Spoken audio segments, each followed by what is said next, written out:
ನನಗೆ ಹಿರಿಯಣ್ಣ. ಅವನಿಗೆ ಬಡತನವನ್ನು ಬೆನ್ನು ಹತ್ತಿದೆ. ಅವನನ್ನು ಬಡತನದಿಂದ ಪಾರು ಮಾಡಿ ಅವನಿಗೆ ಶ್ರೀಮಂತಿಕೆಯನ್ನು ಕೊಡು ತಾಯಿ. ನಿನಗೆ ನಾನು ಸೆರೆಗುಟ್ಟಿ ಬಿಡುತ್ತೇನೆ ತಾಯಿ, ನಿನಗೆ ಸೆರೆಗುಟ್ಟಿ ಬಿಡುತ್ತೇನೆ.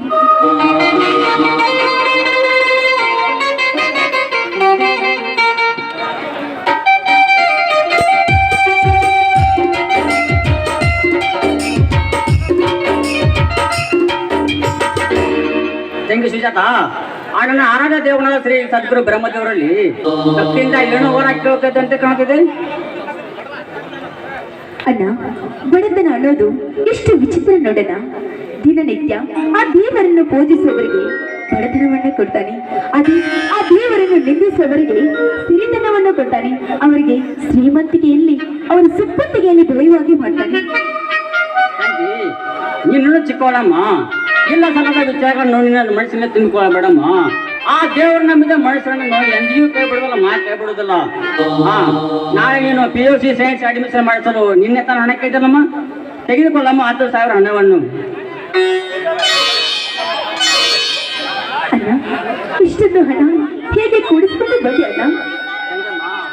ಬಾಣ ಸಿದ್ಧತೆ ಬಾಣಕ್ಕೆ ಕೆಮ್ಮೆಲ್ಲಮ್ಮ, ಕಾಯಕವೇ ಹೋಗಿ ಮನಸ್ಸಿದ್ದರ ಮಾರ್ಗ ಎಂಬ ಅಣ್ಣ ಬಸವಣ್ಣರ ವಚನ ಕೇಳಿದ್ದಲ್ಲಮ್ಮ.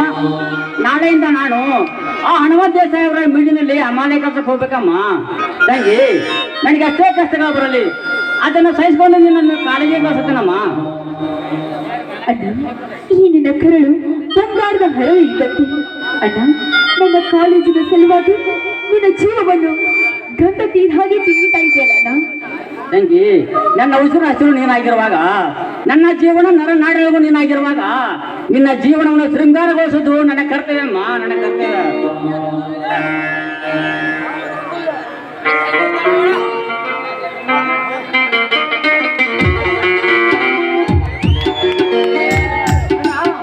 ನಿನ್ನ ಪರಿಶ್ರಮದಿಂದ ಇವತ್ತು ನಾನು ಈ ಜಿಲ್ಲೆಗೆ ಜಿಲ್ಲಾಧಿಕಾರಿಗಳಿಗೆ ಆಶೀರ್ವಾದ ಮಾಡೋಣ.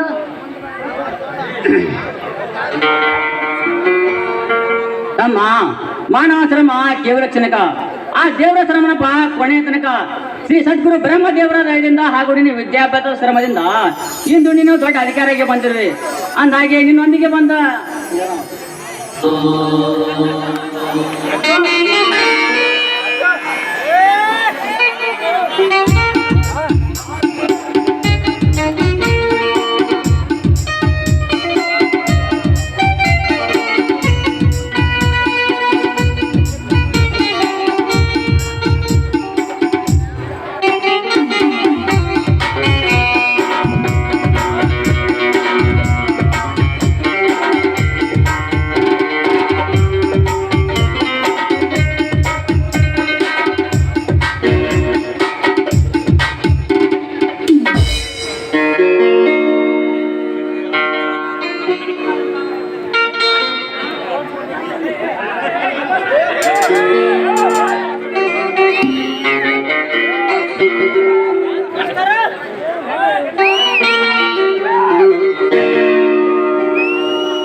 ಈ ಊರಿನಲ್ಲಿ ಸರಾಯಿ ಗಾಂಜಾ ಕಳ್ಳ ಸಾಗಾಣಿಕೆ ತಯಾರಿಸಿ ಹೊರ ರಾಜ್ಯಕ್ಕೆ ಸಪ್ಲೈ ಮಾಡುತ್ತಾರೆ ಎಂದು ಇನ್ಫಾರ್ಮೇಶನ್ ಬಂದಿದೆ. ಅದು ಸತ್ಯವೋ ಅಸತ್ಯವೋ ಎಂದು ತಿಳಿದುಕೊಂಡು ಹೋಗಲು ಬಂದಿರುವೆ. ನೋಡಪ್ಪ, ಇಲ್ಲಿವರೆಗೂ ನೀನು ಮಾತನಾಡಿದಲ್ಲ, ಈ ವಿಷಯ ಯಾವುದು ನನಗೆ ಗೊತ್ತಿಲ್ಲ. ನೋಡಿ, ಸುಮ್ಮನೆ ದೊಡ್ಡವರು ಎದುರಾಕಿಕೊಳ್ಳೋದು, ಆಲದ ಮರವನ್ನು ಮೇಲೆ ಕಿಡಿಕೊಳ್ಳೋದು ಎರಡೂ ಒಂದಲ್ಲ ಇನ್ಸ್ಪೆಕ್ಟರ್. ಅಣ್ಣ, ಇನ್ನು ಮುಂದೆ ನೀನು ಯಾರಿಗೆ ಹೋಗಿ ಸಾವಬೇಕಲ್ಲ. ಅಣ್ಣ, ಇನ್ನು ಮುಂದೆ ನೀನು ಯಾರಿಗೆ ಹೋಗಿ ಸಾವಬೇಕಲ್ಲ. ಯಾಕಂದ್ರೆ ಸತ್ಯನ ಎಂಬ 2 ವಸ್ತುಗಳು ನಿನ್ನ ಬಲಗೈ ಎಡಗೈ ನಾವಿರುವಾಗ ಯಾವ ಕೋಳಿ ಮಕ್ಕಳು ಸಹಾಯ ಮಾಡಬೇಕಲ್ಲ ಅಣ್ಣ.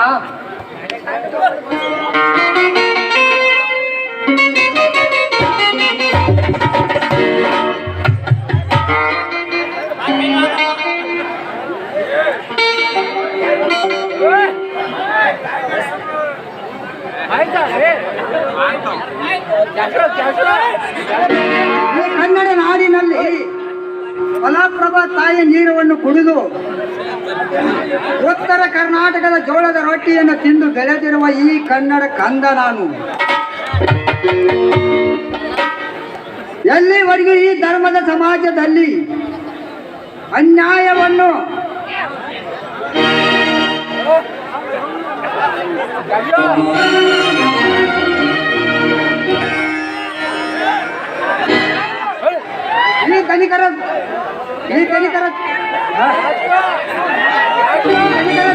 ತಿಂದು ತೆಗೆದ ಪಾಪದ ಹಣಗಳನ್ನು ಎಳೆ ಎಳೆಯಾಗಿ ಬಿಡಿಸಿ ಅವರ ಅಟ್ಟಾಸಕ್ಕೆ ಮಟ್ಟ ಹಾಕಿ ಈ ಧರ್ಮದ ನೆಲದಲ್ಲಿ ಶಾಂತಿ ನಿಲ್ಲುವುದೇ ಮಾಡುವುದೇ ನನ್ನ ಜೀವನದ ಗುರಿ.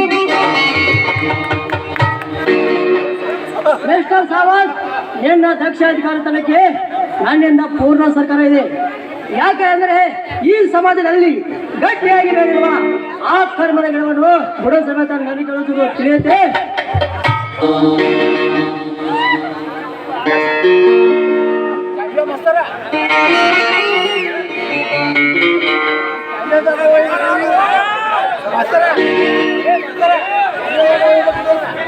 ಅಣ್ಣ, ನೀವು ಹೇಗೆ ಕರ್ತವ್ಯ ಕಾನೂನು ಬಗ್ಗೆ ಮಾತಾಡ್ತೀರಾ ಅಥವಾ ಈ ನಿಮ್ಮ ಮುದ್ದಿನ ತಂಗಿ ಮಾತನ್ನು ಸ್ವಲ್ಪ ಕೇಳ್ತೀರಾ?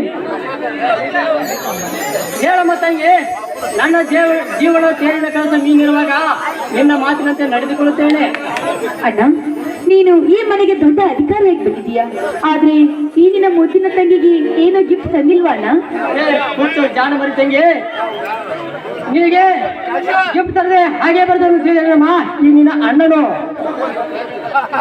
ಅಣ್ಣ, ಈ ನಿನ್ನ ಮಾತಿನ ಅರ್ಥ ನನಗೆ ತಿಳಿತಾ ಇಲ್ಲ. ನಂಗೆ ಹುಚ್ಚಮ್ಮ, ಈ ಸಾಮಾನ್ಯನ ಕೈ ಹಿಡಿದು ಇನ್ನು ಬಾಳಿಗೆ ಉದ್ದೇಶವ ರವಿತರ ಬೆಳಕು ನೀಡಲು ಬಂದಿರೋಣಮ್ಮ. ಅಣ್ಣ, ನನಗೆ ಇಷ್ಟು ಬೇಗ ಮದುವೆ ಬೇಡಣ್ಣ. ನಾನು ಇನ್ನೂ ಕಾಲೇಜ್ ಕಲಿತು ನನ್ನ ಕಾಲ ಮೇಲೆ ನಾನು ನಿಂತ್ಕೊಂಡಾಗ ಆವಾಗ ನಾನು ಮದುವೆ ಮಾಡ್ಕೋತೀನಿ ಅಣ್ಣ.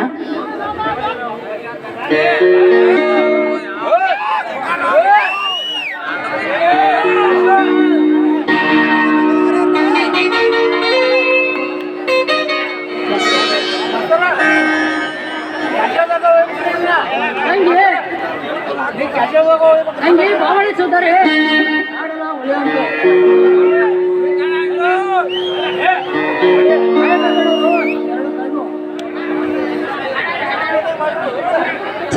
ಅಣ್ಣ, ಇದೇ ಸಂತೋಷದಲ್ಲಿ ಒಂದು ಗೀತೆಯನ್ನು ಹಾಡೋಣ.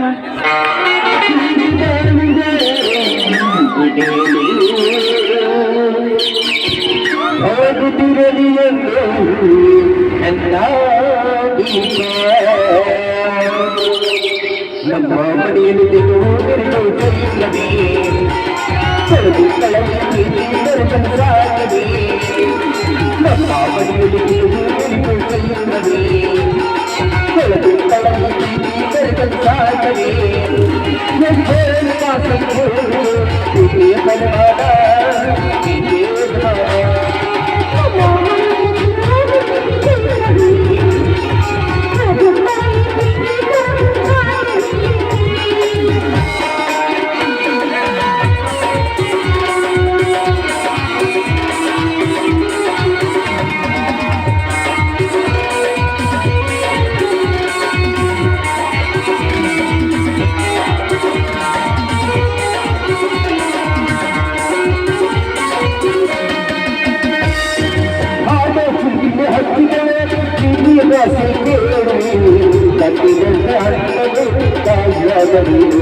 ಬಂದೆ ಬಂದ ಅನುಬಂಧ ಸ್ವರ್ಗನ ದಾಟುವ ಹಾಗಿದೆ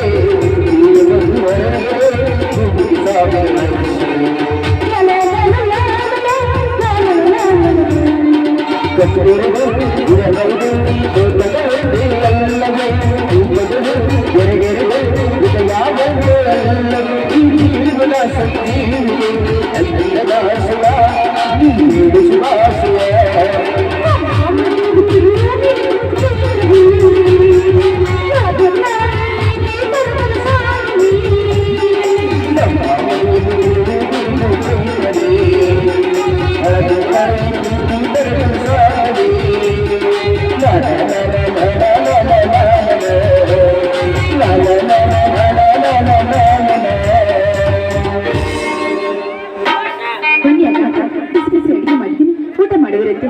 ಹೇಗೆ ನನ್ನ ತಮ್ಮನ ಮನಸ್ಸು ಮಲ್ಲಿಗೆ ಹೂವಿನಂತದ್ದು. ಅವರ ಬಂದ ತಗೋದಲ್ಲಿ ನಿನ್ನನ್ನು ಕಾಲೇಜ್ಗೆ ಅಡ್ಮಿಷನ್ ಮಾಡಿಸೋದು ಮರೆತು ಬಿಟ್ಟಿದ್ದೆ. ನಡಿಯಮ್ಮ ಹೋಗೋಣ.